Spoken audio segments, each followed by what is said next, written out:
Well, so this must have been kind of an ideal conversation for Barack Obama, and to find somebody like that, because I know he writes in at least he wrote, or whoever Dreams of my father, right, exactly, that he would seek out to hang out with the Marxists and the radicals, and felt a real affinity in that kind of environment.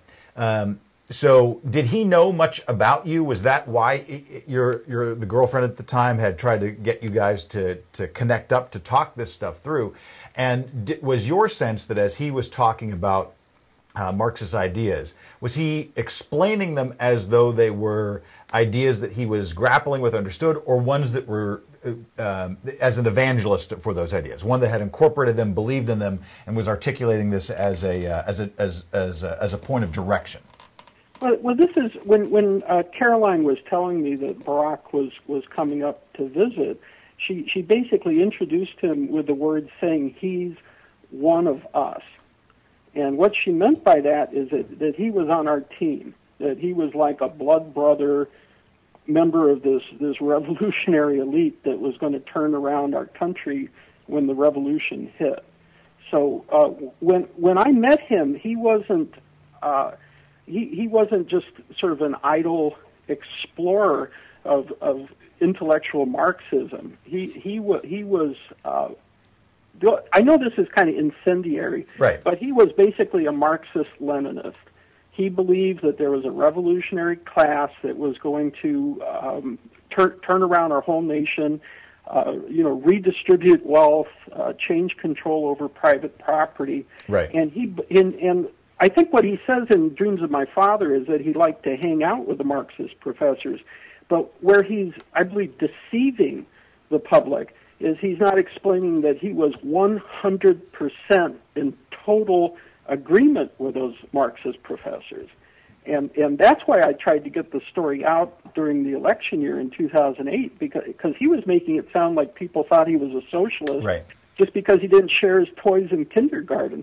And I knew from my own experience that I thought he was a socialist because I had seen him argue sincerely a hard Marxist-Leninist point of view. Right. And I would, since you were, as you said, very serious and committed, this was not like a dalliance with you. No. No, I was like the Bill Ayers of Occidental College.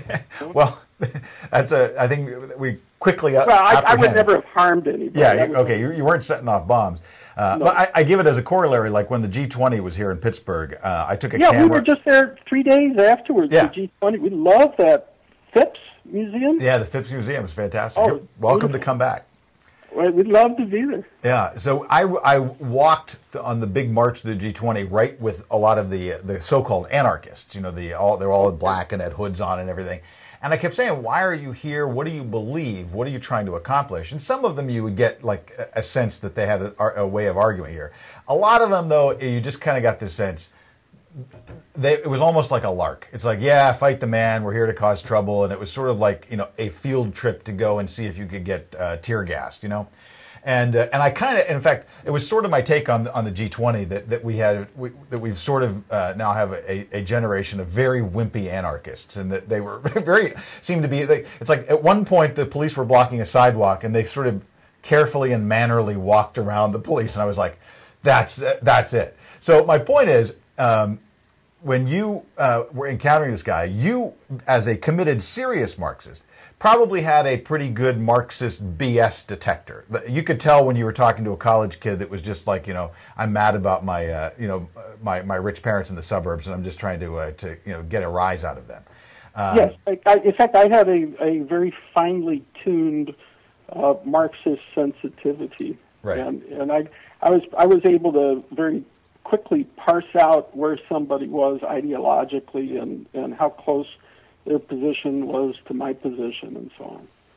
So I was actually a finely tuned thermometer of Marxist ideology at the time.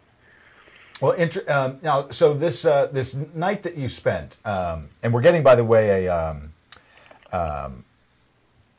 lot of questions from the viewers that are watching and they're in the chat room right now, and I'll try to sort through some of them. One of them was, they just wanted to know, first of all, what was he called then? I know this was the time when he started to change how he was it Barack Obama? What was he going by?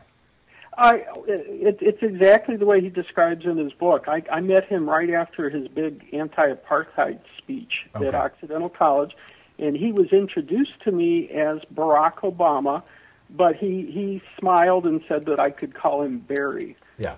Because Barack was kind of hard to pronounce at the time. It wasn't like in the news every day. Right. So I called him Barry at Gotcha. the time, and even 6, 7 months later, when I saw him again in Eagle Rock, California, I called him Barry. So, so I guess I had forgotten that you encountered him again later and were able to follow up. Tell me about this then. So you guys go out, you eat, you drink, you smoke, you're having the late night Marxist powwow session, but you talk about that your view of the Marxist future was very different from his. In outlook. Maybe explain that, and was there any follow-up? What was the follow-up discussion then 7 months later?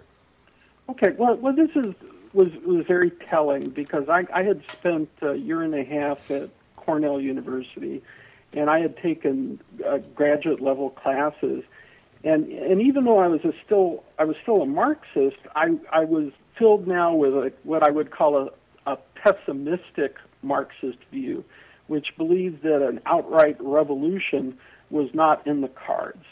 That even though Marx was right that the people with money shaped our society and impacted our religion and, in a sense, controlled our minds consciously and subconsciously, that even though all that was true, that it was unrealistic that the working people were going to rise up and throw off the ruling class.